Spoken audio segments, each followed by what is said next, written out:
ఈ లోకంలో బంధం కంటే బలమైనది ఏదీ లేదు. చిత్రం ఏమిటంటే మనిషిని బలహీనపరిచేది కూడా ఆ బంధమే.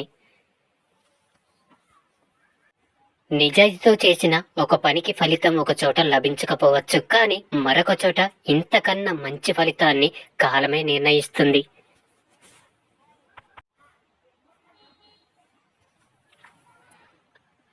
ఆలస్యం చేస్తే సులభమైన పని కష్టమవుతుంది, అలాగే కష్టమైన పని అసాధ్యంగా మారుతుంది.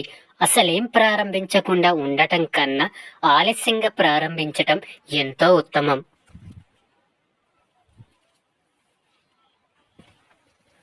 గొప్ప ఆలోచనలు ఎప్పుడు కష్టాల్లో నుండి మాత్రమే పుడతాయి. అందుకే కొన్ని కష్టాలు ఒక్కొక్కసారి మనిషి తలరాతని మార్చేస్తాయి.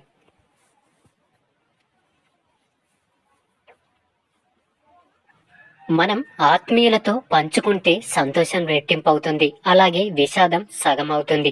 ఒంటరితనం అంటే ఎవరు లేని తనం కాదు, అందరూ ఉన్నా కానీ మనని అర్థం చేసుకునేవారు లేకపోవడం. 10 మంది మనం చేసే ప్రతి పనిని ప్రశంసించాలని ఆరాటపడడం వల్ల మనలోని బలహీనత బయటపడుతుంది.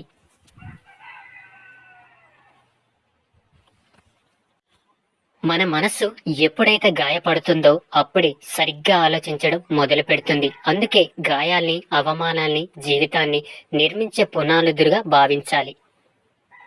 దాచిన రూపాయి నిన్ను ధనవంతుడిని చేస్తుంది, దానం చేసిన రూపాయి నిన్ను ధర్మాత్ముడిగా మారుస్తుంది. ధనం కాటి వరకే వస్తుంది, ధర్మం దైవ సన్నిధికి చేరుస్తుంది.